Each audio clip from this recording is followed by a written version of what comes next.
This video report is brought to you in association with Halcyon, the classic 95-foot Bermudan ketch built in 1929, which is now available for charter.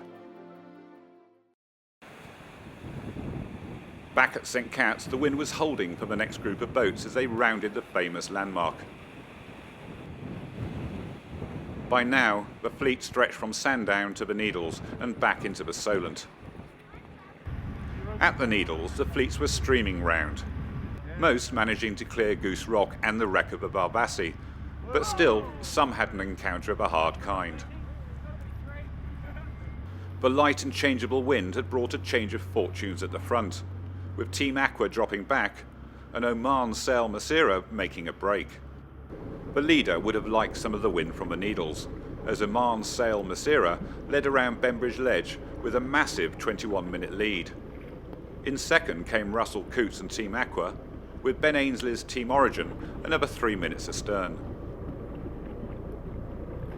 As the leaders wallowed, the bulk of the fleet was having a splendid sail down the back of the Wight on their way to St Cat's. They were enjoying a good breeze and sunshine for some perfect sailing. Not so for the crews of the three leading extreme forties. It had taken Oman Sail Masira half an hour to sail from Bembridge Ledge to the forts, and it was to take them another 2 hours 20 minutes to reach the finish, even though the tide was still fair for them at this stage. Behind Oman Sail Masira, Coutts took Team Aqua to the mainland shore, while Ben Ainsley on Team Origin split to the island shore. Up ahead, Chris Draper kept Oman in the middle and chewed his fingernails. In no wind, even extreme forties are boring, and we began to pray for an end to the interminable drift. But Coutts was closing the distance, and then the southwesterly started to fill in. Who was going to get it first?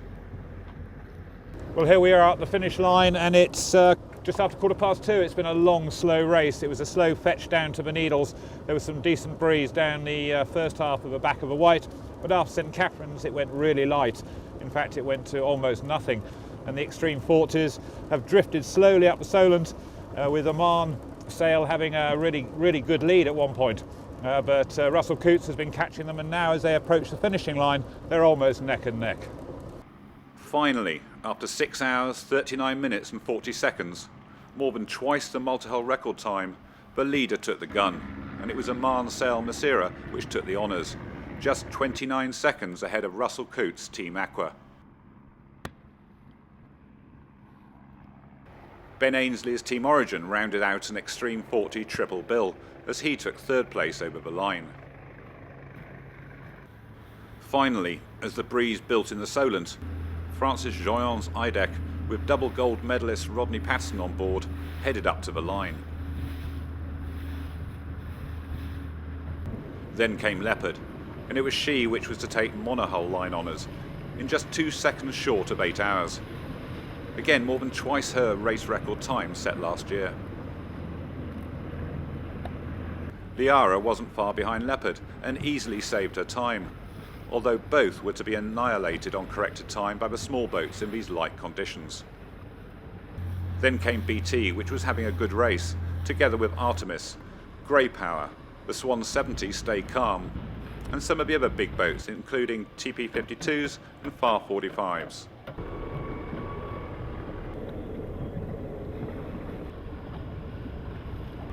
Back on the south side of the island, there was a decent breeze, and a few boats were reporting problems.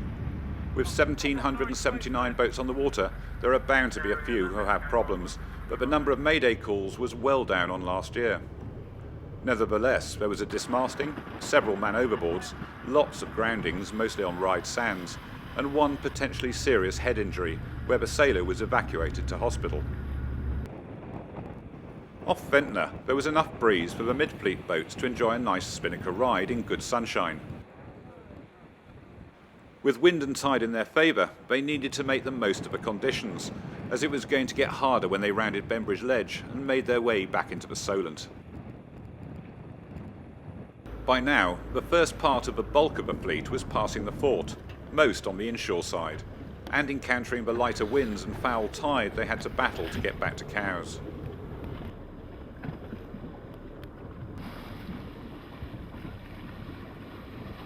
Come on, At Bembridge Ledge, at least the sailors in the slower boats had more wind than the leaders had enjoyed, but they still had a quarter of the course yet to sail. From Bembridge Ledge to the forts was a fetch or a beat, depending on the time you went round and the type of boat you were sailing. Going inshore was a good move, as the huge number of boats struggling to reach the fort cut up the light wind and made it a slow struggle to get back into the Solent. By now the tide was flooding and making it hard for boats to tack around Ryde Sands. Many boats cut the corner too tight and ended up on the sands. The rest suffered a slow-speed joust with hundreds of other yachts as they tacked back and forth, trying to find some breeze and escape from the tide.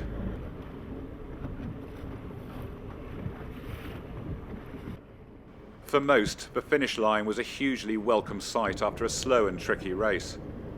First in their tens and then in their hundreds, they beat the final yards from Norris to the line.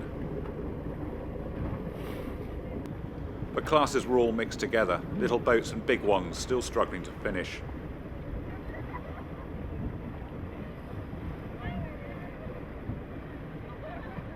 Steve White's Toe in the Water was leading Robin Knox-Johnson's Grey Power off Norris, but in the remaining few yards the Ancient Mariners snatched back the advantage and Grey Power led Toe in the Water across the line. So that's it from the 2009 Round the Island race. Boats were still finishing after dark, but despite the conditions most of the fleet made it round, and as usual tales of daring do, of good or bad fortune, and of battles won or lost will fill the clubs and pubs of Cowes and other sailing towns until the fleet congregates again next year for this very special celebration of sailing.